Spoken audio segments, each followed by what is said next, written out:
오늘 우리에게 주시는 하나님의 말씀은 요한계시록 1장 9절로 11절까지의 말씀입니다. 나 요한은 너희 형제요 예수의 환난과 나라와 참음에 동참하는 자라. 하나님의 말씀과 예수를 증언하였으므로 말미암아 밤모라 하는 섬에 있었더니 주의 날에 내가 성령에 감동되어 내 뒤에서 나는 나팔 소리 같은 큰 음성을 들으니 이르되 내가 보는 것을 두루마리에 써서 에베소, 서머나, 버가모, 두아디라, 사데, 빌라델비아, 라우디게아 등 7교회에 보내라 하시기로.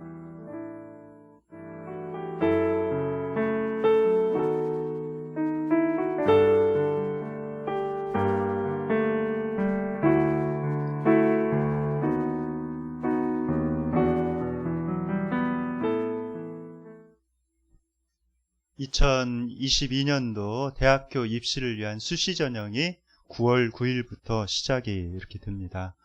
이제 수시 전형을 위해서는 여러 가지 그동안 준비했던 그런 성적들을 이제 제출을 해야 되고요.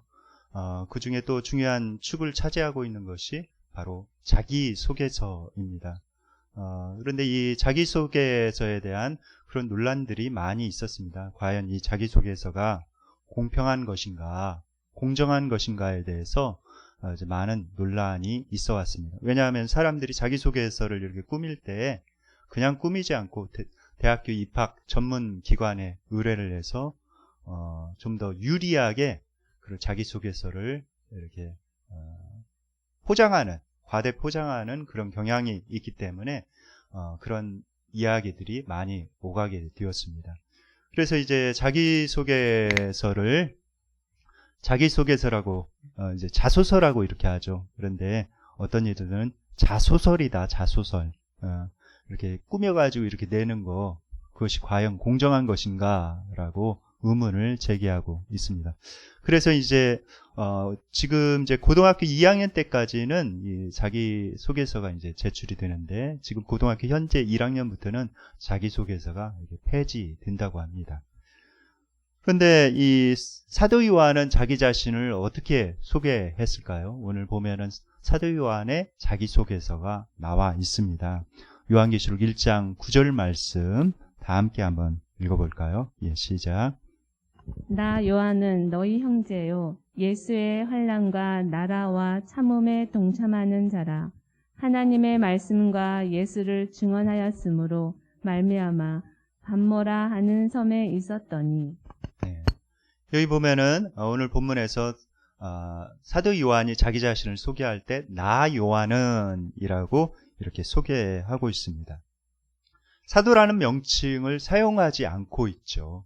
나 요한은 이렇게 이야기를 하고 있는데, 그런데 사도 요한을 생각해 보면은 사도 요한은 예수님과 더불어서 3년 동안이나 동고동락을 한 사람입니다. 하나님의 아들 예수님과 3년 동안이나 이렇게 같이 살아간 거예요. 그것만 해도 대단하죠. 여러분들이 만약에 대통령을 만났다고 이렇게 칩시다. 그러면 어떻겠어요? 이렇게 대통령을 만나서 1시간 동안 사적인 이렇게 대화를 나눴다. 그러면 내가 이렇게 대통령하고 이런 사이다 하면서 막 이렇게 자랑을 하지 않겠습니까? 요 사이에 또 이 연예인들, 여러분들이 좋아하는 그런 연예인들 있죠. 젊은이들 가운데는 BTS나 뭐 아이유나 이런 연예인들을 굉장히 좋아하고, 뭐 축구 좋아하는 사람은 우리나라 손흥민 선수 굉장히 이렇게 좋아하는데, 내가 1대1로 만나서 같이 식사도 하고 이렇게 대화를 나눴다. 만약에 이렇게 만났다면은 굉장히 이렇게 자랑을 하지 않겠습니까? 그런데 이 사도 요한은 그렇게 자랑하지 않고 있습니다. 그리고 사도 요한은 특별히 예수님의 놀라운 계시를 이렇게 받았어요. 놀라운 계시를 받아서 요한계시록을 쓴 사람이 이렇게 사도 요한입니다. 하늘의 놀라운 그런 계시를 받게 되었죠. 그렇다면 자기 자신을 좀 특별하게 여기고 좀 이렇게 스스로 자랑도 좀 하고 높여야 하지 않겠습니까? 그런데 오늘 본문에 보면은 굉장히 겸손하게 자기를 낮추어서 이렇게 소개를 하고 있습니다. 사도라는 그런 호칭을 피한 것뿐만 아니라 이제 너희의 형제다 이렇게 소개를 하고 있어요. 이때 당시에 보면은 당시 유대인들은 이방인들을 이렇게 생각할 때 하나님 알지 못하는 걔보다도 못한 존재다라는 그런 생각을 유대인들이 가지고 있었다고 합니다. 그래서 이방인의 집에는 들어가지도 않고 이방인과 같이 식사하는 것은 이거는 말도 안 되는 소리다라고 이렇게 생각을 하고 있었던 것이죠. 또 이제 헬라인들은 어떻게 생각했는가? 헬라어를 모르는 사람은 야만인이다 이렇게 생각을 했어요. 문명의 중심이 헬라다라고 생각했습니다. 그들 뭐 유명한 철학자들이 다 거기서 나왔죠. 아리스토텔레스, 뭐 소크라테스, 그래서 유명한 철학자들이 다 거기서 나왔고 어떤 뭐 철학의 문서라든지 이런 것들이 헬라어로 이렇게 기록이 되었기 때문에 헬라어를 알지 못하는 사람들은 전부 야만인이다 이렇게 생각을 했습니다. 그리고 로마 사람들은 어떻게 생각했는가? 로마 사람들을 제외한 그런 자신들이 지배하고 있는 그런 나라의 사람들을 다 종이라고 이렇게 생각을 했어요. 자기 자신들을 이렇게 높인 그런 모습을 볼 수가 있죠. 그런데 이 사도 요한은 그러지 않았습니다. 나는 너희 형제다. 예수님께서 특별히 지명해서 이렇게 사도로 삼은 게 문제가 아니라 나는 너희들과 동등한 형제다. 예수님 믿는 사람들은 다 형제요 자매다라고 말씀하고 있는 것입니다. 그건 사실이에요. 실제로 우리가 하나님의 그런 자녀지요. 하나님의 자녀면은 뭐 목사나 장로나 집사나 뭐 어떤 뭐 그런 직분에 상관없이 다 형제요 자매인 것입니다. 동등한 것입니다. 그것을 우리에게 사도 요한이 가르쳐주고 있는 것이죠. 하나님 나라에서는 다 동등한 형제 자매다. 그리고 평신도는 없다 라고 이렇게 우리에게 말씀해 주고 있는 것입니다.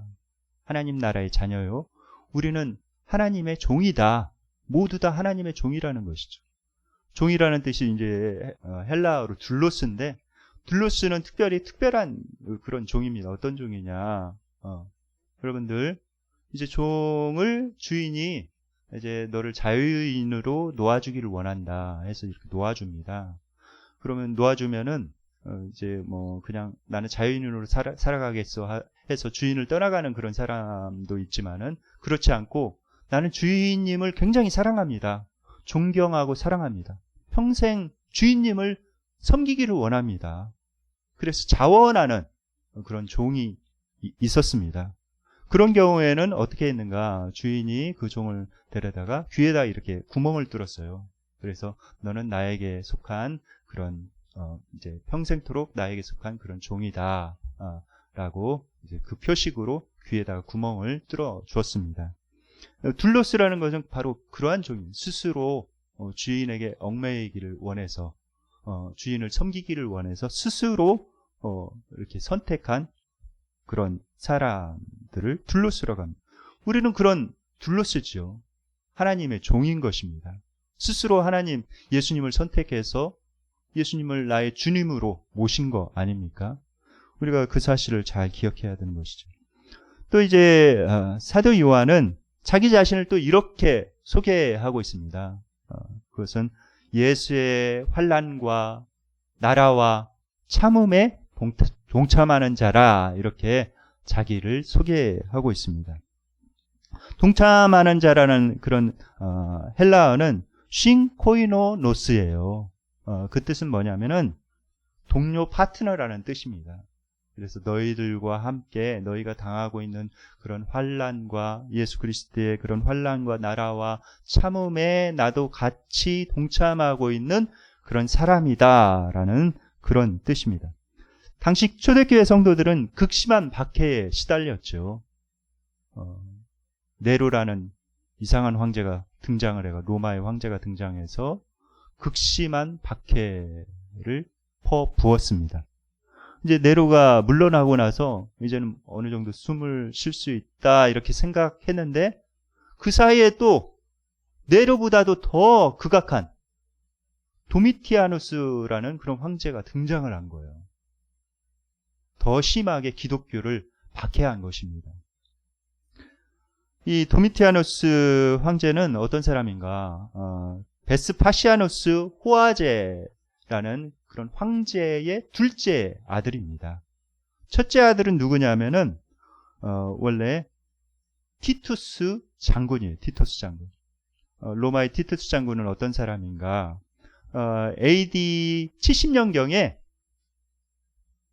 이제 예루살렘에서 유대인들이 막 봉기해서 일어났습니다. 그 봉기한 것을 이제 그런 것을 진압하고 그러기 위해서 이제 예루살렘으로 출동을 했죠. 유대 지역으로 이제 출동을 해서 그들을 다 진압하고 그 다음에 거기에 예루살렘 성전이 있었는데 예루살렘 성전을 철저하게 회파시킨 인물이 바로 이 티투스 장군입니다. 예수님께서 마태복음 24장에 돌 위에 돌 하나도 남지 않겠다고 이렇게 말씀하셨죠. 그 예언이 성취되는 그런 사건이 일어났습니다. 그래서 그 성전이 다 회파되고 거기에 입혀진 돌의 그런 금들을 다 긁어갔습니다. 그래가지고 돌 위에 돌 하나 남지 않게 되었어요. 바로 그 티투스 장군이 그런 인물이죠. 그 사람이 베시파시아누스 그 황제의 뒤를 이어서 이제 황제가 되었습니다. 그런데 황제가 된 이후에 그렇게 오래 살지 못했어요. 열병이 걸려가지고 2년 만에 죽게 됩니다. 그래서 이제 그 형이 죽게 되니까 그 다음에 도미티아누스가 그 황제의 자리를 로마의 제 11대 황제로 이제 부임하게 되었죠. 그런데 이 도미티아누스 황제는 자기가 차자지 않습니까? 그러니까 자기는 황제가 될 수 없다고 이렇게 생각을 하고 있었고 차자로서 굉장히 이렇게 열등감을 가지고 있었다고 합니다. 이 사람이 이제 도미티아누스 이렇게 황제인데 굉장히 열등감이 있었다고 그래요. 그리고 현장에서 로마 군단을 지휘한 그런 경험도 없고 궁전에서만 이렇게 살았기 때문에 사치와 허영심이 이렇게 심하고 열등감이 휩싸여서 이렇게 살았던 그런 인물이라고 합니다. 그래서 이 사람은 자기 자신을 높이기를 원했어요. 보통 로마의 그 황제들이 죽고 난 다음에 신이다라는 그런 칭호를 이렇게 받게 되는데 본인은 살아있는 나는 신이다. 그래서 아우구스투스라고 이렇게 이야기를 자기 자신을 이렇게 지칭하면서 나는 신의 아들이다. 너희들이 나를 숭배해라. 이렇게 이야기를 했습니다. 그리고 이 사람은 열등감이 많아서 사촌형을 사형시켰대요. 자기보다 좀 잘나거나 자기에게 좀 안 좋은 말을 하면 이렇게 사형을 시켰다고 합니다. 그 다음 조카를 유배지에 유배 보내기도 한 인물이 바로 도미티아누스 황제입니다. 천하를 움직일 수 있는 그런 권력을 가지고 있음에도 불구하고 열등감 하나, 자기 마음속에 있는 그 열등감 하나를 해결하지 못해서 이 사람이 그랬던 것이죠. 마음속에 열등감을 해결하지 못하면은 주변에 많은 사람들을 힘들게 합니다. 그리고 자기 자신도 이렇게 파괴해 나가는 거예요. 그래서 참 잘 생각해야 되죠. 내 안에 열등감 때문에 어떤 사람을 힘들게 하는 것은 없는가. 잘 생각해야 됩니다. 이 사람이 그리고 이제 다음 사진을 제가 넣어놨는데 실제로 터키에 있는 그런 도미티아누스 황제를 숭배하기 위해서 만든 그런 신전이라고 합니다. 이 신전 자리가 지금도 이렇게 남아 있는데 이제 도미티아누스는 자기가 신으로 이렇게 추앙받기를 원했어요. 그래서 많은 사람에게 자기를 숭배하라고 이렇게 했는데 유독 그것을 극렬하게 거부하는 그런 사람들이 있었으니 그 사람들은 바로 크리스찬들이었습니다. 기독교인들이 그거를 철저하게 거부를 하는 거예요. 우리는 그렇게 숭배할 수 없어. 이렇게 나오니까 도미티아누스 황제에게는 이 기독교인들이 눈에 가시가 된 것입니다. 그래서 이제 기독교인들에게 굉장히 큰 박해를 이렇게 가했죠. 많은 기독교인들이 그때 잡혀서 죽게 되고 순교를 당하게 되었습니다. 그러한 상황에서 이제 사도 요한이 이런 이야기를 하고 있는 거예요. 나는 예수의 환난과 나라와 참음에 동참하는 자다. 이렇게 고백을 하고 있는 것입니다. 사도 요한이 반모섬에 유배된 그런 이유는 무엇인가? 제가 구체적인 그런 사건들을 지난 시간에 말씀을 드렸습니다. 어떻게 해서 사도 요한이 반모섬에 유배되었는지. 그는 하나님의 말씀을 증언하고 복음을 전하다가 그렇게 반모섬에 유배된 거예요. 그 다음에 하나님 앞에서 자기의 믿음을 굳세게 지키고 우상 숭배하지 않고 오직 하나님만을 섬기겠다고 그렇게 결단하고 이렇게 살아갔는데 그 결과가 뭐였냐면은 반모섬에 유배된 것이었습니다. 우리가 보통 주님의 일을 열심히 하다가 이런 어려움과 환난을 당하면 어떤 생각을 하게 돼요?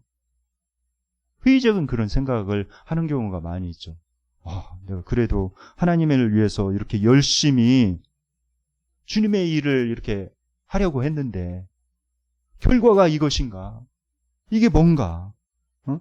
내가 왜 이런 고난을 겪어야 하는가? 라고 이렇게 생각하지 않겠습니까? 그러나 요한은 그렇게 생각하지 않았어요. 나는 예수의 그런 고난에 참여하고 있는 것이다. 하나님의 나라를 위해서 이렇게 참여하고 있는 것이다. 거기에는 인내가 필요하다. 이렇게 생각한 것입니다. 참 믿음의 사람의 그런 믿음의 태도를 우리가 배울 수가 있는 것이죠. 그가 계속해서 자기를 이렇게 소개하고 있는데 먼저 그는 나는 예수의 환난에 동참하는 사람이라고 이렇게 자기를 소개하고 있습니다. 예수님은 어떠한 환난을 당하셨습니까? 고난을 당하셨습니까? 엄청난 고난을 당했죠. 우리를 위해서 엄청난 고난을 당하셨습니다. 이 땅에 내려오셔서 사시는 것만 해도 참 불편하죠. 하늘 보좌를 버리고 이 땅에 내려와서 사람의 육체 안에 갇혀가지고 2000년 전에 유대 땅에 이렇게 태어나서 그것도 마곡간에 태어나서 열악한 환경 가운데 이렇게 살아가는 것만 해도 대단한 큰 희생입니다. 그런데 예수님께서 이 땅에 내려오셔서 많은 사람들의 멸시와 조롱을 이렇게 당하시고 침뱉음을 당하시고 채찍도 맞으시고 십자가에서 벌거벗겨져서 많은 사람들의 구경거리가 되고 엄청난 고통 가운데 극심한 고통 가운데 우리를 위해서 죽으셨습니다. 예수님의 그런 환난이 있었어요. 우리를 구원하시기 위해서. 그런데 사도 요한은 알고 있었어요. 지금 내가 당하고 있는 그런 환난이 바로 그 예수님의 그 고난에 동참하는 것이다. 그러면서 참 마음속에 자부심을 갖고 있게 된 것입니다. 참 내가 이렇게 예수님의 사역에 예수님의 고난에 내가 동참할 수 있다니 얼마나 감사한 일인가. 우리는 질문해 봐야 돼요. 내가 지금 당하고 있는 환난이 어려움이 예수님 때문인가? 그렇다면 참 기뻐해야 됩니다. 그러지 않고 내가 세상의 야망을 성취하기 위해서 이렇게 살다가 또는 내 세상의 욕심을 성취하기 위해서 이기적으로 이렇게 살다가 당한 그런 고난인가 물어봐야 돼요. 만약 그렇다면 우리는 철저하게 회개하고 돌이켜야 되죠. 하나님 앞에 돌이켜야 됩니다. 그러나 내가 현재 당하고 있는 그런 고난이 어려움이 예수님 때문에 당하는 그런 고난이라면 기뻐하며 즐거워해야 됩니다. 왜냐하면 예수님께서 이렇게 말씀하셨기 때문이에요. 마태복음 5장 10절로 12절 말씀 다 함께 읽겠습니다. 시작. 의를 위하여 박해를 받는 자는 복이 있나니 천국이 그들의 것임이라. 나로 말미암아 너희를 욕하고 박해하고 거짓으로 너희를 거슬러 모든 악한 말을 할 때에는 너희에게 복이 있나니 기뻐하고 즐거워하라. 하늘에서 너희의 상이 큽니다. 너희 전에 있던 선지자들도 이같이 박해하였느니라. 예수님 때문에 당하는 그런 고통과 어려움이라면 기뻐하고 기뻐하래요. 왜냐하면 하늘의 상이 크기 때문에 기뻐하고 기뻐하라는 것입니다. 하나님께서는 다 기억하고 계세요. 우리를 불꽃 같은 눈으로 우리를 지켜보고 계십니다. 기억하고 계십니다. 얘가 나를 위해서 저렇게 수고를 하고 나를 위해서 이렇게 고난을 받고 있구나. 참 고맙고 감사하다. 그러면서 하늘의 상을 막 준비하고 계시는 거예요. 참 기뻐해야 되는 것이죠. 요한은 그러한 삶을 이렇게 살아갔죠. 요한은 또 자기를 소개하면서 하나님 나라에 동참하는 자라고 자기를 소개하고 있습니다. 요한은 반모섬에 갇히게 되었죠. 반모섬이라는 그런 열악한 환경 가운데 이렇게 갇혀가지고 얼마나 힘들었겠습니까? 극심한 외로움과 고통 가운데 이렇게 살았던 것입니다. 모든 먹는 음식이라든지 이런 것들을 다 생계를 본인이 다 이렇게 해결해야 되는 거예요. 여러분들 정글의 법칙 이렇게 보셨죠? 거기 와서 본인이 스스로 다 그런 것들을 이렇게 해결해야 되는 것입니다. 토굴에 살면서. 얼마나 힘들었겠어요. 만약에 이 사도 요한이 자기의 인생의 목표가 이 세상의 부귀영화를 누리고 이 세상에서 잘 사는 것이었더라면 아마 견디지 못했을 거예요. 화병에 걸려서 죽었을 수도 있고 거기에서 견디지 못해가지고 죽었을 수도 있습니다. 그런데 사도 요한은 그러지 않았어요. 하나님의 나라를 위해서 살아갔습니다. 그곳에서도 하나님의 나라를 위해서 살아갔어요. 그렇기 때문에 사도 요한이 그 반모섬에서도 이렇게 살아갈 수 있었던 것입니다. 오늘 요한계시록 1장 11절 말씀을 다 함께 한번 읽어볼까요? 시작. 이르되 내가 보는 것을 두루마리에 써서 에베소, 서머나, 버가모, 두아디라, 사대, 빌라델비아, 라우디게아 등 7교회에 보내라 하시기로. 그들은 사도 요한은 어떻게 하나님의 나라를 위해서 살아갈 수 있었는가? 거기 가서도 하나님 앞에 하나님의 나라를 위해서 기도했던 것이죠. 그런데 하나님께서 계시해 주신 거예요. 계시해 주셔서 이 내용을 기록해 가지고 7교회에 보내라 이렇게 명령을 하셨습니다. 거기 있으면서도 하나님의 사역을 이렇게 감당한 것이죠. 오히려 더 많은 교회들을 일깨우는 오히려 갇혀있지 않는 그런 상황보다도 더 큰 일들을 이뤄낸 것입니다. 그래서 지금까지 우리가 이렇게 요한계시록도 읽을 수 있는 것 아닙니까? 미국에 니콜라이라는 목사가 있습니다. 이분은 캘리포니아 주에서 롱비치 교회를 개척했습니다. 롱비치 교회를 개척하면서 전도를 하면서 마약 중독자 쇼니라는 그런 사람을 만나게 되었어요. 그런데 이 마약 중독자 쇼를 만나서 예수님을 믿으라고 그러면서 교회에 나와보라고 주일날 이렇게 권면을 했습니다. 그런데 별 기대를 하지 않고 있었는데 그 사람이 진짜 교회에 나온 거예요. 주일날 교회에 나와가지고 예배를 드린 것입니다. 그래서 이 사람에게 복음을 좀 더 자세히 이렇게 설명하고 이렇게 세례 교육을 하고 세례를 주었습니다. 그러자 이 쇼니라는 사람이 세례를 받고 나서 너무 기뻐하는 거예요. 기쁘고 좋아하는 것입니다. 그래서 너무 기분이 좋다고 배운 것이 이 사람이 마약하는 것밖에 없어서 나가가지고 또 마약을 맞은 거예요. 기분 좋다 하면서 마약이 이렇게 맞은 거예요. 그 다음 주에도 이렇게 왔는데 마약이 이렇게 취해가지고 온 것입니다. 니콜라이 목사님이 얼마나 낙담이 되겠어요. 그래가지고 이제 우리가 매주 만나서 죄를 고백하는 시간을 좀 가집시다 라고 이렇게 제안을 하게 됐습니다. 그래서 이 쇼니라는 마약 중독자와 이제 만나서 매주 이제 죄를 고백하는 시간을 갖는데 맨날 그런 고백을 하는 거예요. 어제도 제가 마약을 했습니다. 오늘도 마약을 했습니다. 결국 마약에 무릎을 꿇고 말았습니다. 그런 고백들이 계속 되어지는 것입니다. 참 이래서는 안 되겠다 싶어서 이 니콜라이 목사님이 시온을 자기 집에 이렇게 재우기도 했다고 그래요.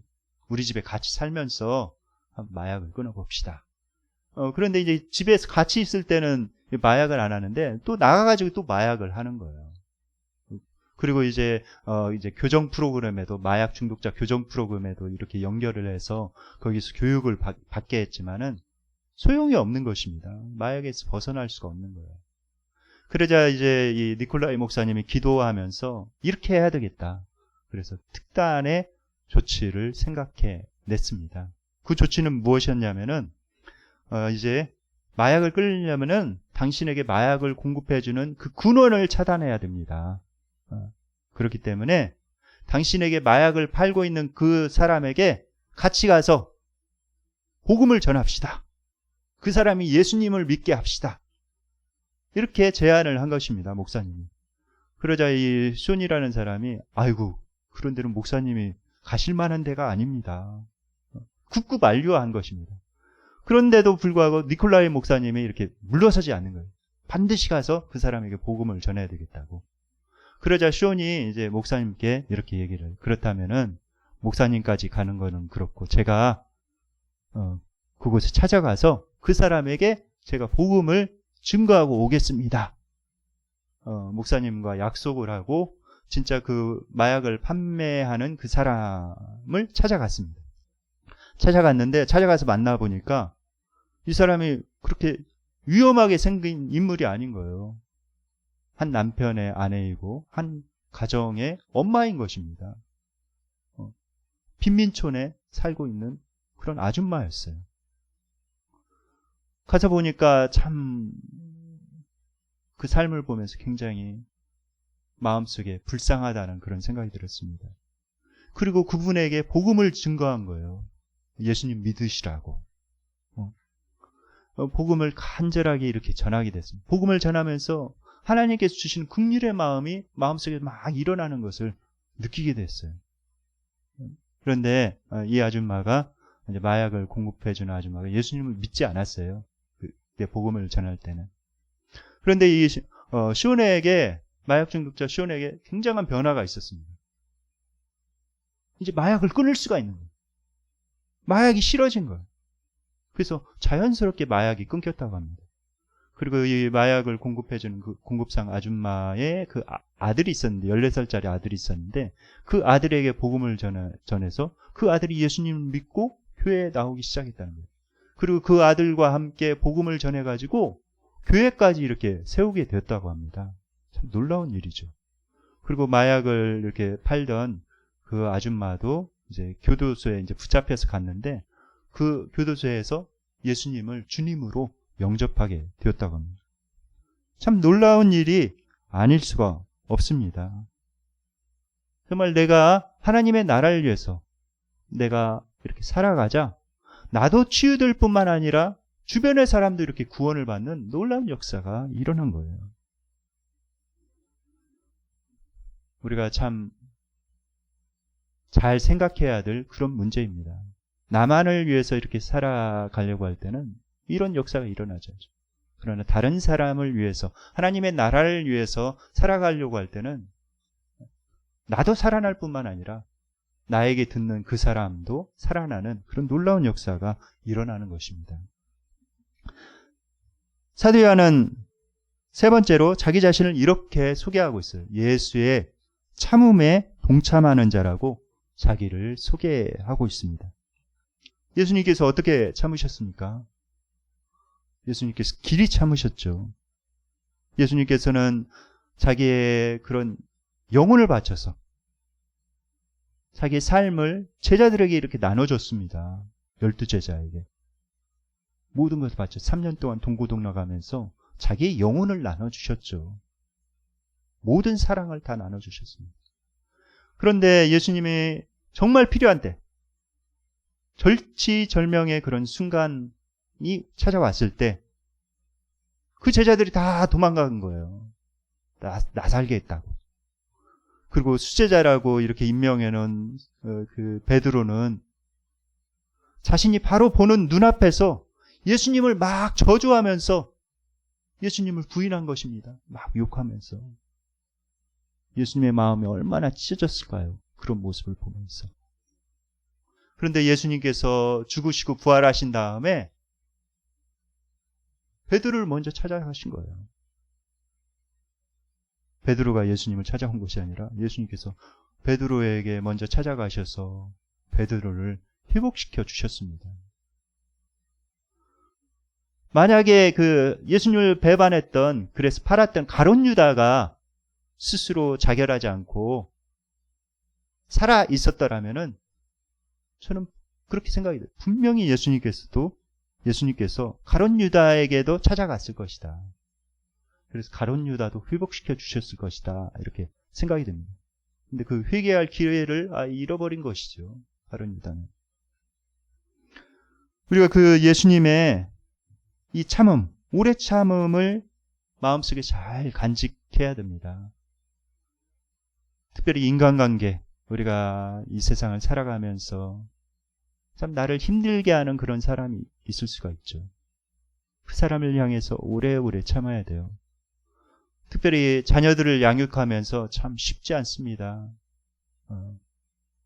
특별히 사춘기, 그 다음에 청소년기를 지나가는 그런 자녀들. 다 컸어도 마찬가지죠. 자녀 양육하는 것이 참 쉽지 않죠. 그러나 이런 예수님을 생각하면서 길이 참고 기다리고 그들을 위해서 기도해 줘야 되는 거예요. 예수님의 이런 인내가 결국은, 예수님의 이런 사랑이 결국은 그 사도들을 그렇게 위대한 사도들로 바꿔 놓았지 않습니까? 그러므로 우리는 예수님의 이런 인내와 사랑을 기억하면서 용서하고 참고 사랑으로 양육해 나가야 됩니다. 야고보서 5장 7절 8절에 보면은 우리에게 이렇게 교훈하고 있습니다. 다 함께 읽어볼까요? 시작. 그러므로 형제들아 주께서 강림하시기까지 길이 참으라. 보라 농부가 땅에서 나는 귀한 열매를 바라고 길이 참아 이른 비와 늦은 비를 기다리나니 너희도 길이 참고 마음을 굳건하게 하라. 주의 강림이 가까우니라. 네. 주의 강림이 하시기까지 길이 참으라 말씀하고 있습니다. 인내 가운데 열매가 있는 거예요. 인내는 쓰지만은 열매는 굉장히 단 것입니다. 그리고 그 사실을 잘 기억해 나가야 되겠습니다. 솔라이트 미션의 대표로 신윤정 자매가 있습니다. 바로 이분이 신윤정 자매신데 50대신 것 같아요. 그런데 이분이 자라면서 부모님의 이런 편애를 당했다고 합니다. 이분이 딸로 이렇게 태어나자 가정에서는 이제 아들을 원했는데 이분이 이제 딸로 이렇게 태어난 거예요. 근데 뭐 아버지는 딸을 굉장히 이뻐하지 않습니까? 아버지가 굉장히 예뻐하고 그랬는데 마지막에 이제 셋째가 이제 남동생이 태어난 거예요. 남동생이 딱 태어나니까 이제 어머니가 굉장히 이제 남동생만 굉장히 이렇게 챙기고 편애를 한 것입니다. 그리고 이제 자기를 굉장히 예뻐해 주셨던 그 아버지가 젊은 나이에 소천하신 거예요. 돌아가신 것입니다. 그러자 이제 엄마의 남동생 편애가 더 이렇게 심해진 거예요. 남동생만을 더 많이 이렇게 챙겨준 것입니다. 그런데 학교에 이제 그때 당시 이제 초등학생이었는데 학교에 가서 노래를 배웠는데 그랬더니 아빠하고 나하고 만든 꽃밭에 아빠하고 나하고 만든 꽃밭에 그 노래를 배우고 이렇게 부르는 시간이 있었대요. 그런데 그 아빠하고 같이 했던 그런 순간들이 막 생각하면서 눈물을 주체할 수가 없었다고 합니다.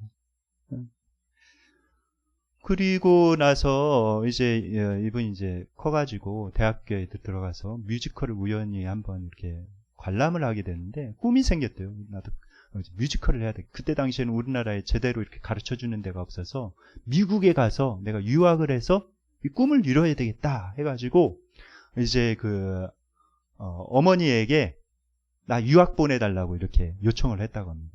그러자 어머니가 이런지하에 거절했대요.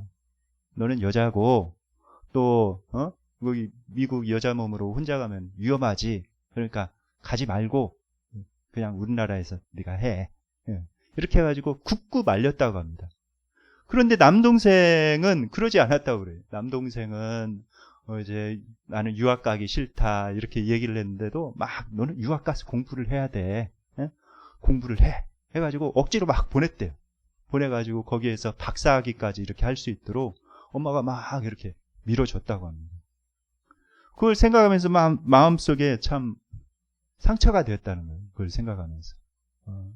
그리고 자기가 이제 결혼을 했는데 결혼 뒤에도 그런 편애가 이렇게 이어졌대요. 그래서 참 엄마가 이해할 수가 없다. 경제적으로 자기가 어려웠는데 엄마가 이렇게 도와줄 수 있는 그런 형편이었는데도 그 어려운 형편 가운데도 엄마가 도와주지 않았대요. 그래서 마음속에 참 상처가 이렇게 됐다고 합니다. 그래가지고 하나님 앞에 그 마음의 상처를 가지고 막 기도를 하는데 하나님께서 깨닫게 해주셨대요. 아버지가 돌아가셨을 때 그런 장면들이 이렇게 떠오르게 됐답니다. 근데 아버지가 돌아가셨을 때 엄마의 나이는 36살이었대요. 지금 생각해보니까 어린 나이더라는 거예요. 36살의 그 젊은 나이에 3남매를 혼자 이제 남편 없이 키워야 되는 거예요. 그러면서 장례식장에서 너무 이렇게 기가 막히고 슬프고 막 그래가지고 어머니가 울다가 혼절한 그런 장면이 이렇게 떠올랐다고 합니다. 그렇지 않겠습니까? 얼마나 기가 막혀요. 혼절을 했어요. 그리고 이제 아버지가 돌아가셨는데도 그 남동생은 막 어려가지고 막 그 아빠가 돌아가셨다고 이렇게 죽으셨다고 이야기를 했는데도 막 침대에서 방방 뛰면서 막 소리 지르면서 막 깔깔거리고 웃으면서 막 침대에서 이렇게 뛰어놀던 그런 장면이 생각났다는 거예요. 너무 어려가지고 죽음이 무엇인지 알지 못한 것이죠. 아빠 죽었어? 그러면서 막 이렇게 웃으면서 뛰고 있는 그런 모습 생각났다고 합니다. 그리고 이제 동생한테 너 아빠에 대한 기억이 있니? 이렇게 물어보니까 전혀 기억이 없다. 너무 어려서 아빠에 대한 그런 추억과 기억이 전혀 없다는 거죠. 그러면서 참 동생도 참 불쌍하구나. 참 불쌍하다. 이런 생각이 이렇게 들었다는 거예요. 그래서 마음속에 있는 그런 상처들이 치유됐다고 합니다. 그리고 하나님 앞에 기도하면서 아빠가 그리워서 이렇게 기도하고 있는데 하나님께서 그렇게 말씀하셨대요. 내가 너의 하늘 아버지다. 너의 아버지는 나야. 그 음성을 듣고 마음속에 그런 상처들이 다 치유가 됐다고 합니다. 우리가 원망하지 말아야 되죠.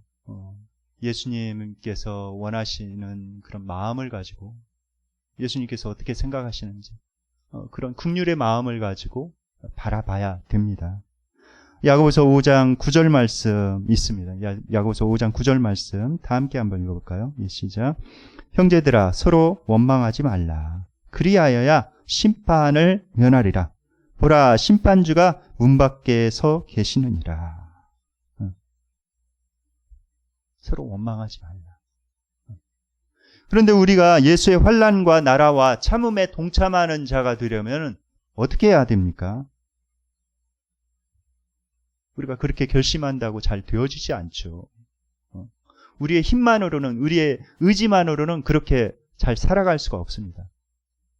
진정 예수의 나라를 위해서 살아가려면 어떻게 해야 되는가? 하나님으로부터 그런 힘을 받아야 돼요. 공급을 받아야 됩니다. 그래야 그렇게 살아갈 수가 있어요. 요한계시록 1장 10절 말씀에 사도 요한은 이렇게 고백하고 있습니다. 다 함께 한번 읽어볼까요? 주의 날에 내가 성령에 감동되어 내 뒤에서 나는 나팔 소리 같은 큰 음성을 들으니 라고 말씀하고 있습니다. 요한이 머물렀던 그런 반모섬, 그 반모섬 매우 고립된 그런 유배지죠. 유배지.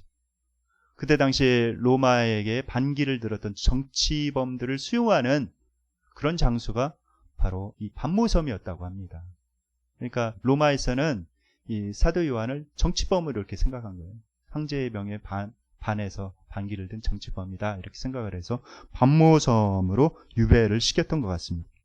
밀레도 지역에서 약 60km 정도 떨어진 그런 고립된 장소라고 그래요. 고립된 곳에 섬입니다. 제가 그 사진을 이렇게 넣어놨는데 이곳이 바로 반모섬이에요. 지금은 이제 관광지로 이렇게 개발이 되어서 예쁘게 많이 이렇게 단장이 되었는데 2000년 전에는 얼마나 이렇게 척박했겠습니까? 돌이 많은 그런 섬이었다고 합니다. 그곳에서 이렇게 살아가야 되는 거예요. 그곳에는 이제 사도 요한이 하나님께로부터 계시를 받았다고 하는 그런 계시의 동굴도 그곳에 있다고 합니다. 계시의 동굴. 척박한 이 반모섬이라는 그런 환경, 그 환경 가운데 이렇게 살아간 거예요. 사방이 막혔죠.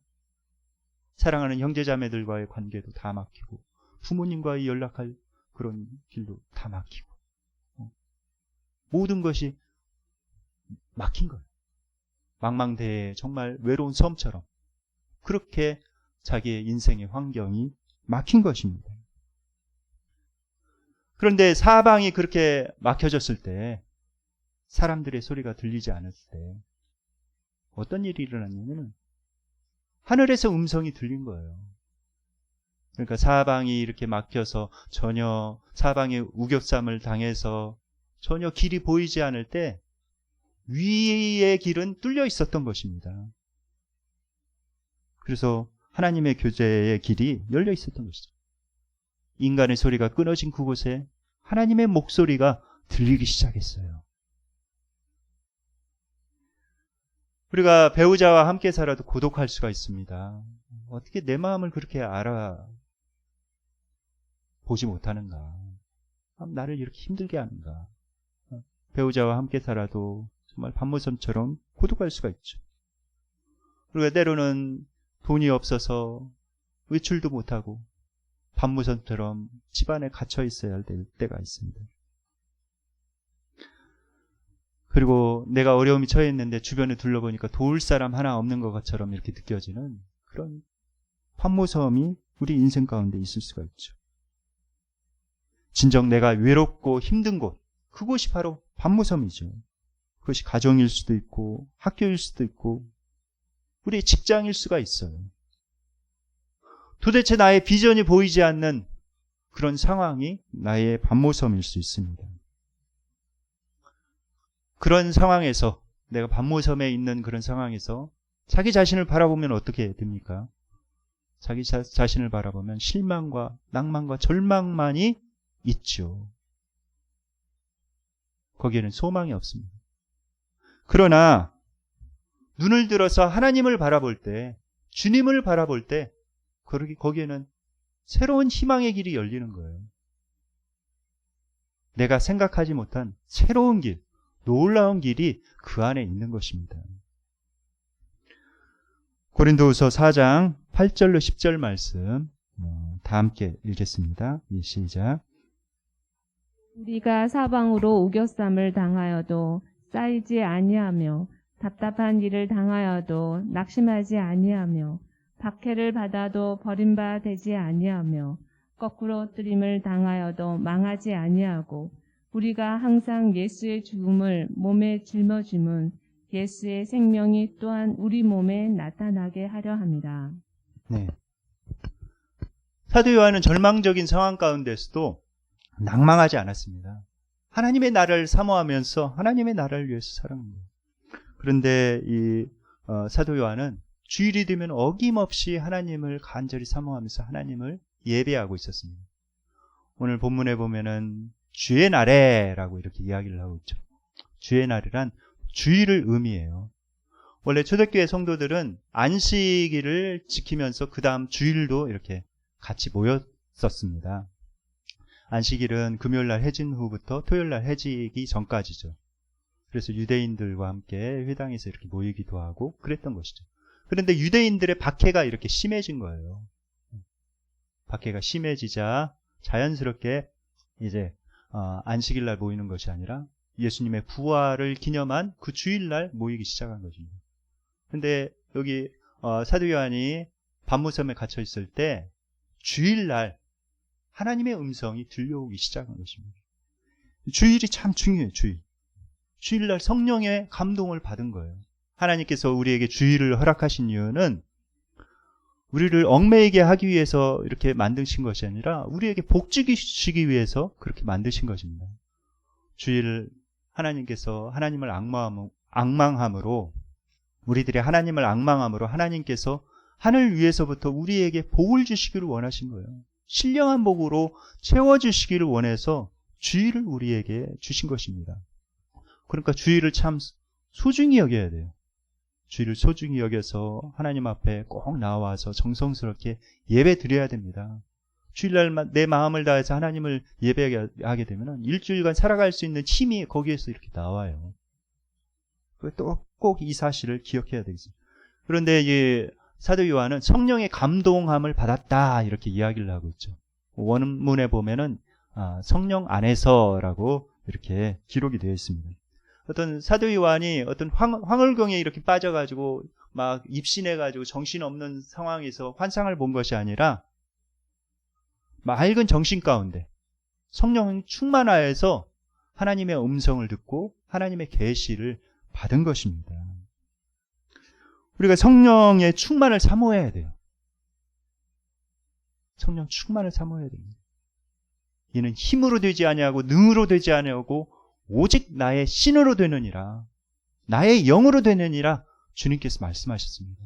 내가 할 수 없는 그것을 성령님께서 하시는 거예요.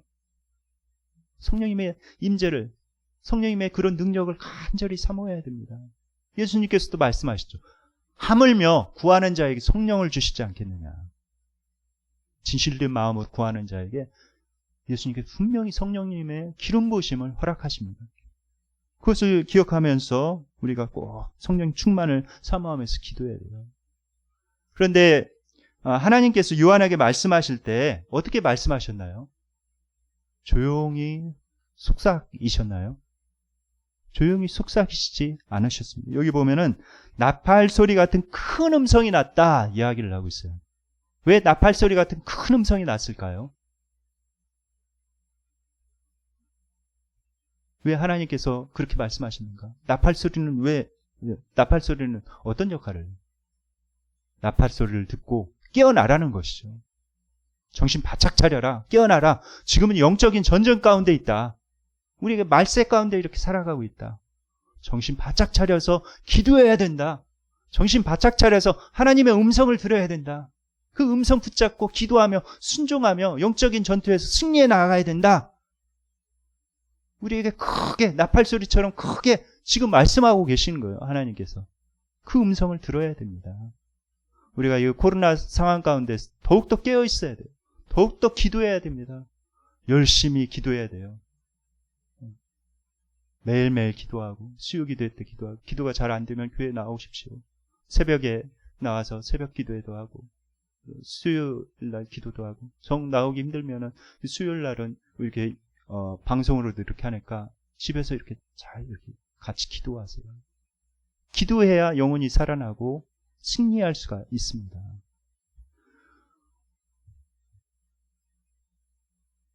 우리는 이 사도 요한의 그런 자기소개서를 잘 마음속에 기억하면서 그 믿음을 본받아 나가야 되겠습니다. 그리고 하나님의 음성을 듣고 또 하나님 앞에 간절히 기도하며 승리하여서 정말 하나님 앞에 영광 올려드리는 그런 삶을 살기를 예수님의 이름으로 축원드립니다. 이제 말씀을 묵상하면서 기도하는 시간을 갖도록 하겠습니다.